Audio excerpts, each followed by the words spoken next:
Hey there, you looking kinda cute. Please consider subscribing and check out our Patreon for more. Enjoy the video. Mark stood frozen, completely confused. April put a hand on his shoulder. Come on, it'll be fun. I've got an outfit and wig in my truck. Let me do my magic. You're gonna look gorgeous. Despite the absurdity of it all, Mark found himself tempted. A bizarre urge to step outside his comfort zone stirred within. All right, let's do it, he said impulsively. What did he have to lose? The audience cheered as April rushed out to her truck.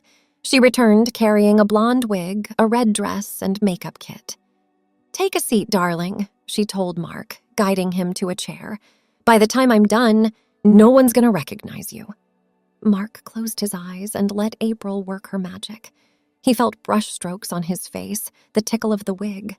After a lot of giggling and shuffling around, April finally said, Voila! Mark opened his eyes and couldn't believe the reflection staring back. April had transformed him into a completely convincing woman, blonde curls framing expertly applied makeup. Wow, Mark uttered, taken aback. He hardly recognized himself. What did I tell you? April beamed. You look fabulous! Now let's give them a real showstopper. She helped Mark wiggle into the form-fitting red dress and heels. He felt ridiculous, but also strangely giddy.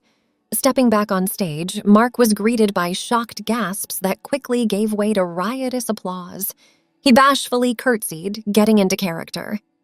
Hello, folks, he said in a playfully feminine tone. Please welcome the new and improved Marlene. Wow, Mark uttered, taken aback. He hardly recognized himself. The woman staring back at him in the mirror looked nothing like his former self. His rugged features had been softened and accentuated with expertly applied makeup. The wig on his head fell in bouncy golden curls that framed his face. He turned his head from side to side, amazed at the transformation. What did I tell you? April beamed. You look fabulous. Now let's give them a real showstopper. She helped Mark wiggle into the form-fitting red dress and heels. He felt ridiculous, but also strangely giddy. It was as if he was trying on a new persona, slipping into the skin of someone more confident and carefree than his usual self. Stepping back on stage, Mark was greeted by shocked gasps that quickly gave way to riotous applause. He bashfully curtsied, getting into character. The crowd's enthusiastic reaction emboldened him. Hello, folks, he said in a playfully feminine tone. Please welcome the new and improved Marlene. The audience hooted and hollered as Mark launched into a sultry rendition of Fever. He swayed his hips and batted his fake eyelashes exaggeratedly, eliciting whistles and laughs. The lyrics took on new meaning coming from his glossy red lips. As the song concluded, the rowdy crowd called for an encore. Mark glanced at April, who nodded reassuringly. All right, Mark acquiesced in his feminine voice. But only because you've been such a lovely audience. He segued into an emotional cover of At Last, letting his smooth baritone soar. The audience fell silent, spellbound by his performance. Mark felt transported, as if he truly was Marlene up on that stage. All his worries melted away and he lost himself in the music. When the last note faded, the crowd erupted into thunderous applause. Mark took an elaborate bow, blowing kisses. He spotted a few people dabbing their eyes. Backstage, April wrapped him in an excited hug. You killed it out there, she exclaimed. I've never heard anyone sing like that before. Mark laughed, still riding the performance high. I don't know what came over me, it just felt right. April gave him an appraising look. You know, if you wanted, you could make Marlene a permanent thing. We could.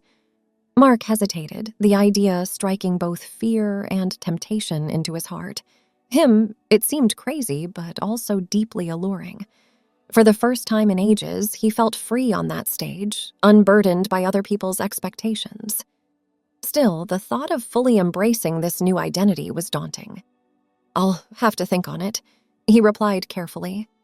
Over the next few weeks on the road, Mark found his thoughts continuously drifting back to that electric performance in the bar. The way the music and character of Marlene had allowed him to fully express himself still resonated. He began discreetly trying on pieces of women's clothing at truck stops along his route, just to get a sense of their feel. Slipping on a dress or swiping on some lipstick made him feel oddly complete in a way he couldn't fully explain. Late one night at a motel, Mark scrutinized his reflection in the dingy bathroom mirror. With some makeup and the right wig, he really could pass for an attractive woman. The idea of leaving his old identity behind entirely and fully transforming into Marlene was growing more appealing. It scared him how quickly the character April had invented was becoming an integral part of his sense of self. The next morning, Mark continued his aimless trek. The empty road and brilliant blue skies only amplified his swirling thoughts. Out here, with just the wind and the pavement, he felt like he could be anyone. The possibilities tantalized him. When he stopped to fuel up his bike at a weathered gas station, his eyes lingered on the payphone outside. Before he could talk himself out of it, Mark was dialing April's number. She picked up on the third ring. "Well, hello, stranger. I was starting to think you'd forgotten all about little ol' me," April said coyly. "Hey, April, it's Mark," he responded. "Or maybe I should say Marlene." He could hear April's smile through the phone. "Marlene, I have to say, I'm happy to hear from her again." Mark chuckled. "Me too. Listen, I've been doing a lot of thinking about what you said, about Marlene being something more permanent." He took a steadying breath. "And I'm interested." "That's wonderful," April exclaimed. "I just knew Marlene wasn't going to be a one-night-only affair. Honey, let me make some calls. I think this could be the start of something big." Mark smiled, feeling excited and nervous all at once. "I'm ready for a fresh start," he said decisively. They hashed out some details, and he promised to meet up with April. Mark awoke the next morning feeling more rested than he had in years.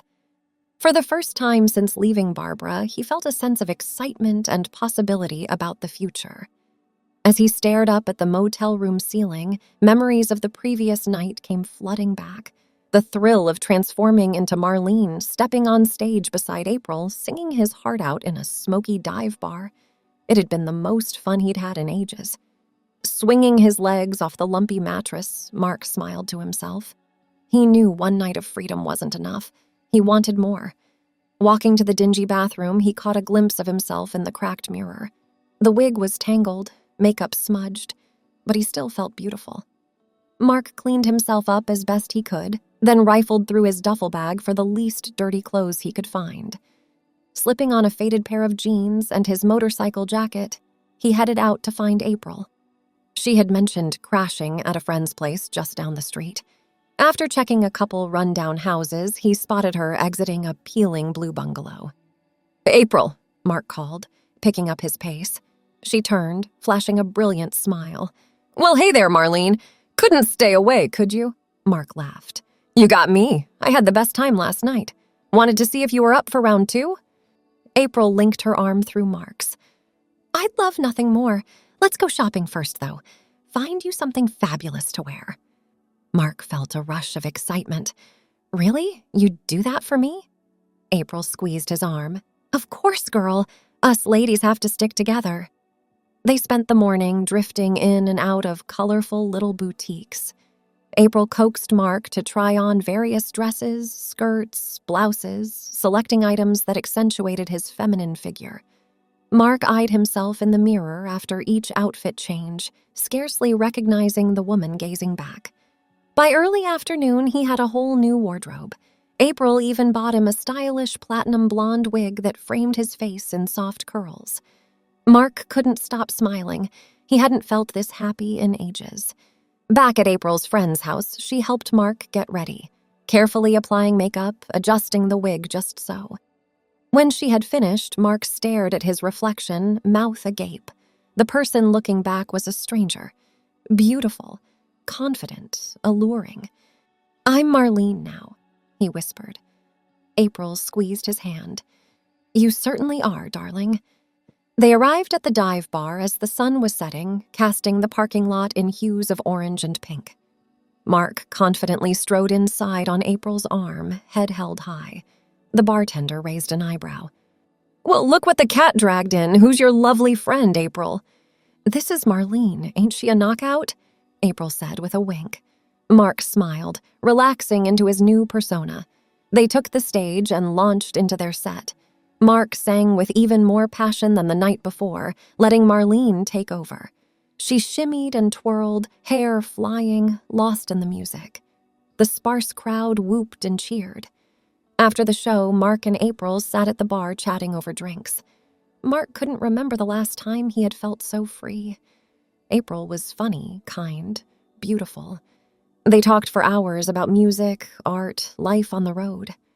Mark found himself opening up in ways he never had with Barbara. As the night wound down, April leaned in close. "So, listen, I'm headed down to Florida next week. I've got some gigs lined up there. Any interest in coming along?" Mark's pulse quickened. A road trip with April? It sounded perfect. "I'd love to," he said.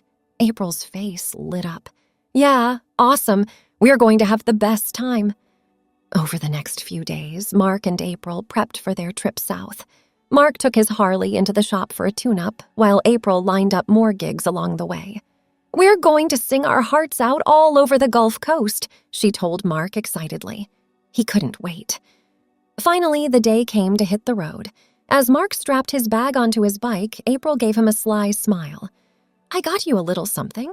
She held out a frilly pink backpack. Mark unzipped it to find a couple of his new outfits inside. "Just in case you want to be Marlene while we travel," she said with a wink. Mark pulled her into a big hug. "Thank you, this means the world." The weeks that followed were some of the happiest Mark could remember. Each night, April helped Mark transform into Marlene before they hit the stage. They sang pop songs, rock anthems, tender ballads. Mark felt so confident and comfortable as Marlene, and the further south they traveled, the more he embraced this new identity. By the time they reached the Florida Panhandle, Mark decided he wanted to stay Marlene. April was fully supportive. "You be you, girl. You're perfect no matter what." Mark's heart swelled. With April by his side, he felt like he could take on anything as Marlene. They decided to settle in a quaint beach town on the Gulf Coast. April knew some local musicians who helped them find a cute little bungalow to rent. Mark also landed a job fixing up boats at a nearby marina, thanks to his years of experience in Virginia. Their new community welcomed Marlene with open arms. The warm, sunny setting seemed to attract all types: artists, musicians, free spirits. Marlene fit right in. When she mentioned she used to live as a man, people just smiled and said, "Right on." No judgment, only acceptance. April and Marlene fell into a happy rhythm. During the day, Marlene would work on boats while April gave music lessons or tended bar at a lively beachfront restaurant. At night, they continued performing at local venues. Marlene always got dolled up in a different glitzy outfit each show. The audiences adored them, especially Marlene. She would work the stage in her sparkling dresses and sky-high heels, belting out tunes with so much joy. April would watch from the wings, smiling ear to ear. She was so proud of Marlene for embracing her true self so fully. Over time, April and Marlene realized their connection ran deeper than friendship. The carefree, beachy vibe of their new home seemed to nourish a blossoming romance. Lazy days spent strolling the shore hand in hand led to romantic candlelit dinners, led to passionate nights back home. Before long, they decided to make it official. One sunny morning, April surprised Marlene with a picnic on the beach. As they sat sipping mimosas, April turned to Marlene, eyes shining. "I know we've only known each other a short while," she began, "but you've helped me find a happiness I never imagined." Marlene's eyes welled up as April continued. "You're my best friend, my soulmate, and I want to spend every day by your side." She pulled out 2 gold bands, each adorned with a tiny diamond. "Marlene, will you marry me?" Marlene joyfully said yes, kissing April deeply as the waves crashed behind them. Though their life together had only just begun, Marlene and April knew they had found something truly special. Marlene finally felt whole, embracing her feminine spirit with the woman she loved. Their little beachside community welcomed them with open arms, and each new day held joy, possibility, freedom. The future shone brightly, leading them onward, hand in hand. Marlene lit a cigarette, took a long drag, and leaned back in her lawn chair. The Florida sun beat down as she looked out over the marina. She could see April on the dock, working on one of the boats. Her long blonde hair was pulled back in a ponytail, and even from a distance, Marlene could see the muscles in April's arms flexing as she scrubbed the deck. It had been 2 years since Marlene left her old life behind.